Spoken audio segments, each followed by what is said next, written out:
Hello everybody, welcome to Bish's RV. My name is Josh the RV Nerd, and today we've got a very multifunctional, almost Swiss Army super camper here, all wrapped up into one small package. It can do a bunch of different things without being really big, heavy, or massively expensive. This is the Pup 18RJB. And this one right here, yes, by default, I think the quickest way to describe it is a tiny toy hauler. You've got yourself, I love that they have the ramp patio package on the back of this, but you've got primarily an open floor plan with a big open living space, but a dedicated bed, an enclosed bathroom, and a reasonable kitchen for something this size. It's also got a full-size air conditioner in case, you do happen to be camping somewhere where it is awful darn hot. But what's great about this one, it's only 7 foot wide, it's 6.5 foot tall inside, but not everybody needs a giant side-by-side ATV hauler. Some folks just want something like, what if you just want a place to put a kayak or e-bikes, or you got some expensive recumbent bikes and you don't want Johnny who knows what walking around the campsite checking out your stuff or something like that. Sometimes it's nice to be able to load stuff like that in here. Or, like, I could see this working for people who do like dog shows and need dog kennel spaces and a little prep area, you know? This could work for so many different things, including a chunk of the market that I think is often ignored, and that is the solo camper. And interestingly, the vast majority of solo campers are ladies. I think that this is an awesome little, if you're just going to run around by yourself kind of camper, with what you can do with the rear benches and reconfigure this RV on the fly. I don't know that you even necessarily have to load stuff into it. I think the fact that it has the patio on the back is awesome for opening and expanding our living space without lengthening, extending, and making heavier and more expensive the entire RV. But it's got some weird quirks about it, like yours truly, basically. Like it's got a Camp Queen bed. That might be a deal breaker for some folks, but hang with me, there's a way I can recommend that you could potentially convert that over to a true queen. And if you like how we bring you all this stuff and show you the good with the bad, or give you just things to consider, make sure you hit that subscribe button. Let's go see what this one has to offer you. And just to kind of give you the full feel and flow of this thing, I kind of thought I'd actually start back here and use my Paul Bunyan long legs to get myself up there. There are some benefits to being a taller variety of goofball. The downsides, though, is that it sucks on airplanes and I bonk my head on stuff all the time. Now, we kind of got to look at this in our floor plan in a flash, but sometimes that footage jumps by a little bit quickly, and I still like to give you kind of a scan over everything. The first thing I want to mention to you is, there's, you got the D-ring tie downs in the floor, and you've got a wheel well, and you've got countertops and overhead cabinets, and they're all in different kind of positions. And there's no way I can just give just every measurement for every potential clearance in this video and keep things rolling along. So feel free, get the measurements on your, I don't know, ATV or whatever, and call our team, and we can come out here and hand measure everything to make sure it's going to fit on a per customer basis. So starting right up top, we're 6.5 foot tall, which is normal in this class. We have a full-size roof air conditioner, so it'll stay comfy in those hotter climates, and they have significantly lightened up and brightened up the interior decor in here, and it makes a little camper look and feel not quite so little anymore. Something else that's a bit of an unsung quality on this one is the fact that you've got some fantastic breeze-through window coverage on here. Also, note the location of these outlets. They went with a maximized window right there, which means they couldn't have outlets right above the counter, but that's really close. I personally kind of think that still kind of qualifies. And depending on what you're doing over here in one of the two fold-up benches, it might work for like a nice little phone charging station. Working our way up here, we do have a 12-volt DC compressor fridge, and that is one of those max-sized, 10.7 cubic foot varieties. Down below that, on the bottom left, coming into view, we have our propane furnace. Now, this is not Four Seasons or whatever. People ask that all the time. That is not what this class is. This is a simple, budget-friendly kind of class right here. Although, they put some good features in, like you've got an auto-detect converter, so it'll figure out whether you've got lithium or lead-acid batteries. And the factory actually includes your first lead-acid battery as part of their, they call it Cherokee Juice Pack solar package. They've also increased the size of the charge controller and the panels up on the roof, and you have the option of expanding on that a little bit further. In case you're kind of curious, if you see one of these, Lippert makes a Wi-Fi connect point right here that you can hook up with if you are so inclined.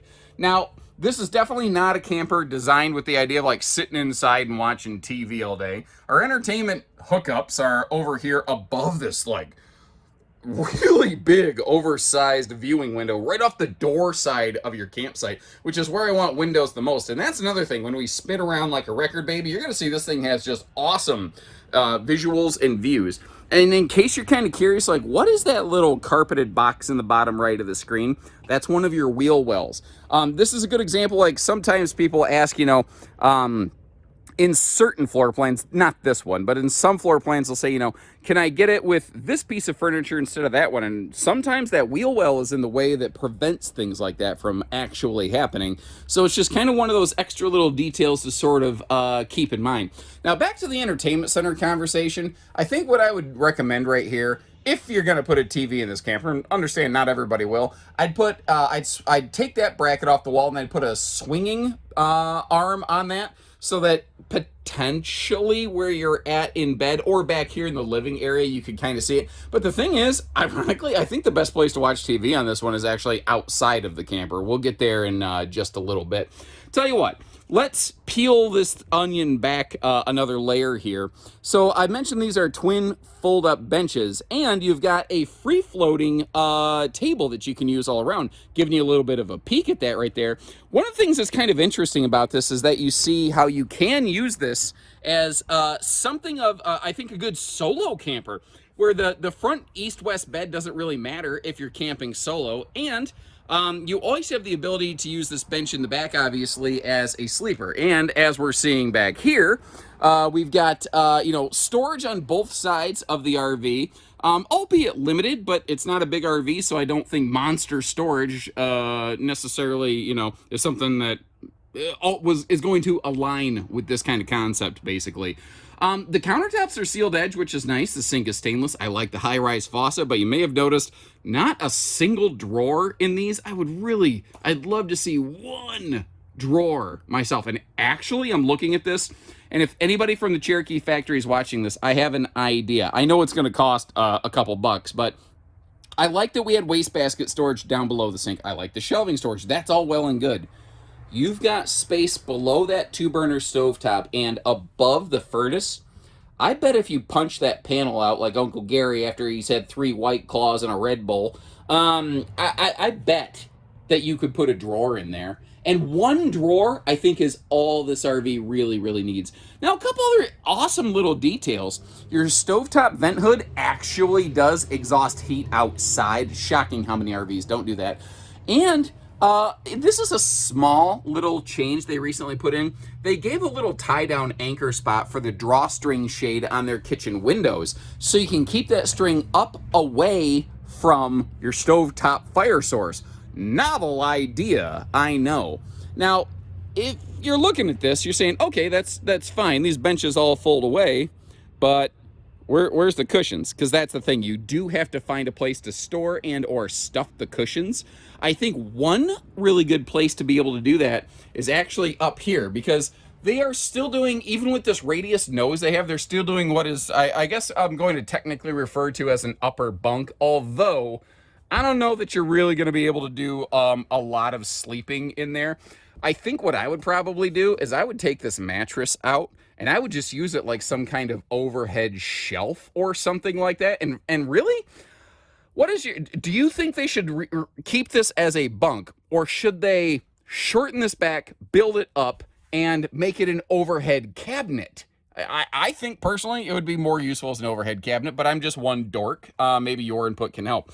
Or you could frankly totally remove that overhead bed. If the only thing you don't like about this is that overhead bed, call us. We can get that taken care of. Down here, though, you've got breeze across windows straight across from the bed, and you do have household and USB outlets, although it's not as obvious. If you look at the side of this funky little monkey right here, you see a set of USB plugs. That thing is a mount for a drive portable Bluetooth speaker. if you've seen my Salem and Wildwood FSX videos, you probably already know what I'm talking about, but that's the idea behind that thing. It's a portable Bluetooth speaker mount and charger. Now, down here, you see there's that headboard there, and then we have a Camp Queen bed. If you are willing to remove the headboard, you could actually put in place here a full-size true queen bed. It's just a matter of what works for you.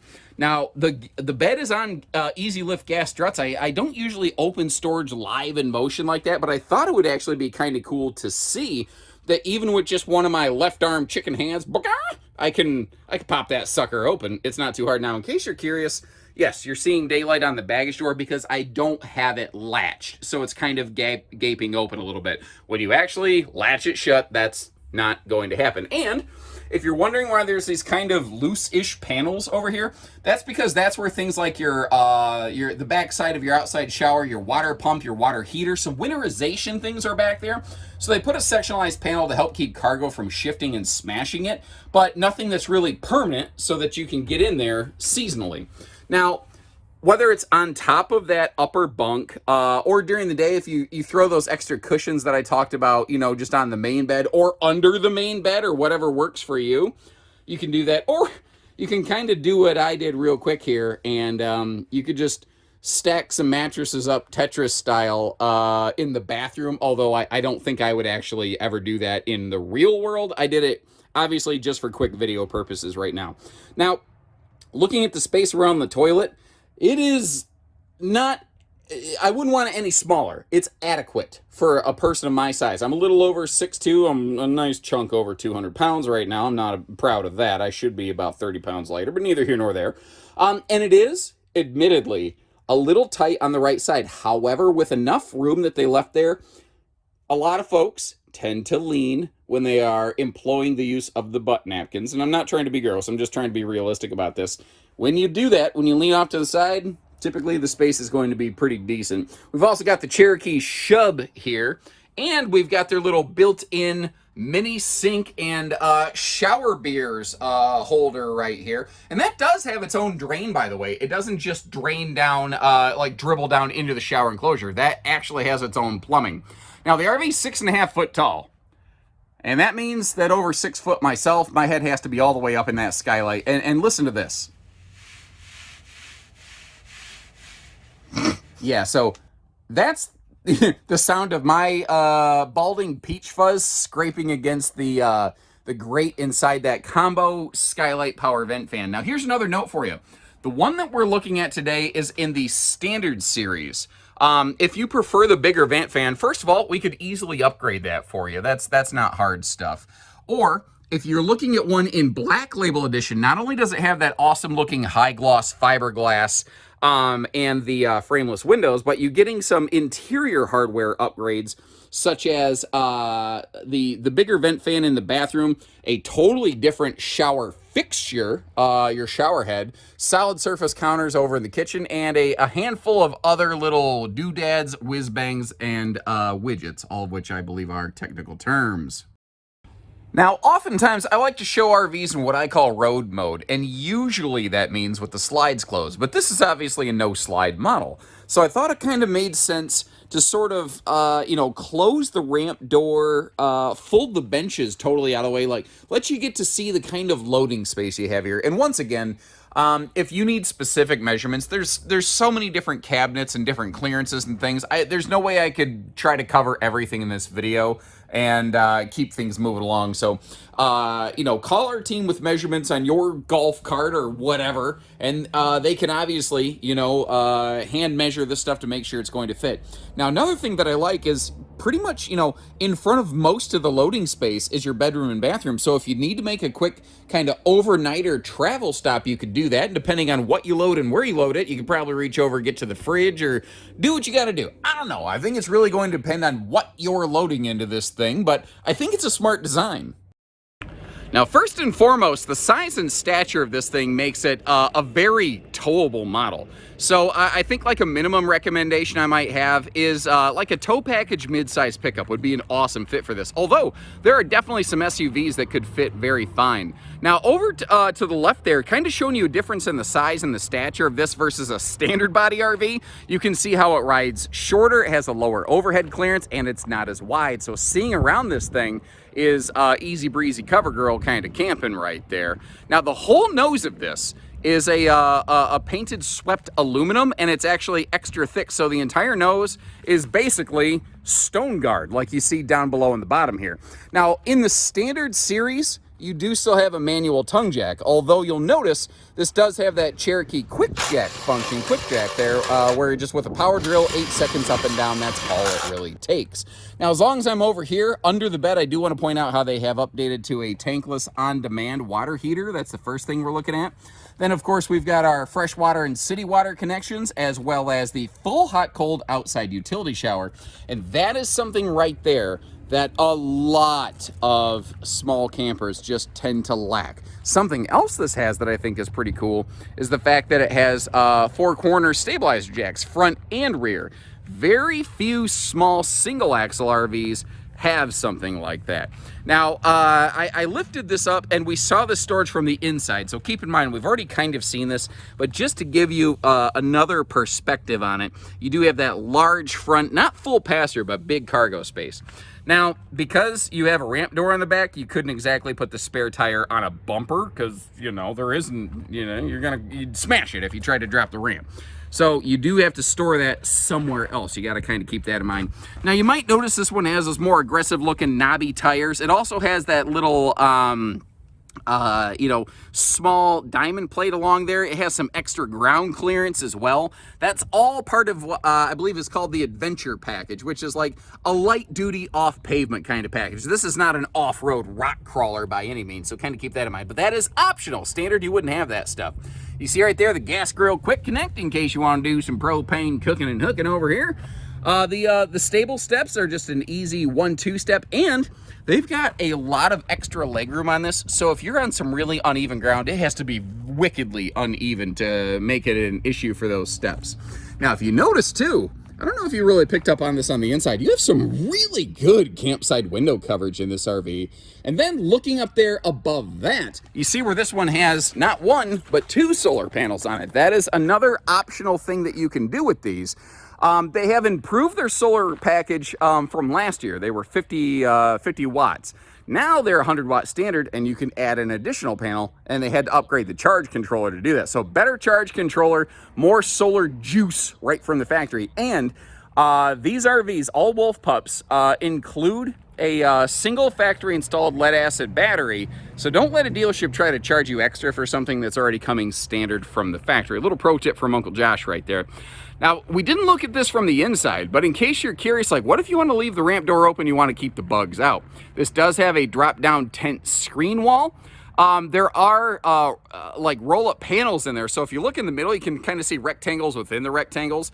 Those can roll up on the inside and leave just screens from the outside, and if you are wanting to slip through, you do have yourself a little zipper at the bottom. Now, notice that the tent material sometimes rolls a little bit funky. I'm not telling you that's bug proof, but it'll definitely help keep the worst of them out of there. Oh yeah, something else here. If you look up top, you see that this has both a flood loading light, which can act as a great nighttime ramp, kind of picnic table light, but also you have that LCI Bluetooth backup camera standard from the factory. Additionally, while we're here, kind of seems like a appropriate time to sort of show you the back end of this without the door open. And one of my favorite parts of that is if you look at the door latches or back the footage up and pause it, they're a positive cam latch that has its own lock, and you can padlock it on top of that. There's a lot of toy haulers that don't do that extra little detail, and it's just a nice security thing. Now, no RV is a fortress. No RV is going to keep all of the bad guys out. It will help keep an honest person honest, however. Now, in case you're kind of wondering, there's one of these on both sides of the RV. Like, what are these things? These are air vents, so that if you're loading something in with a combustion engine and you blow some exhaust into the RV, well, you can air it out while you're going down the road. Now, these have had a walkable roof, but nobody really knew it because there was no way to get up to the roof. And they don't include a factory ladder, but they are including prep there, at least that mount for those telescopic removable ladders. What's kind of cool about those? They are rated to hold more weight. The thing is though, they're loose. So you're going to have to find an extra place to like store that ladder, whether it's under the bed or in the garage or whatever it's going to be. Now, the adventure package, one of the cool things there, again, it does increase your ground clearance, so you do get a little more room above your sewer stuff right there. But also, again, I'm trying to be fair. I'm not trying to oversell something this is not. The RV is, it doesn't have any sort of enclosed underbelly. This is not a holding tank heater. This is not an Arctic rated kind of camper right here. This is a spring, summer, fall, go out, get dirty, have fun, run around kind of rig right here. And I almost forgot, they are now including over here these extra little nets. I like to call the puppy saver or the baby saver, because there's a gap in here between the back of the RV and the ramp patio. So they give you a way to fully enclose that. So, you know, if you got a little toddler bobbling around, they don't find a way to, you know, slip through and fall and, you know, hurt themselves. That would just kind of made me about half sick thinking about it. Anyway, never mind, neither here nor there. Other pro tip on these, you gotta make sure you slide these things off and make them loose before you flip up the ramp patio. Otherwise, something's gonna give, something's gonna rip and tear.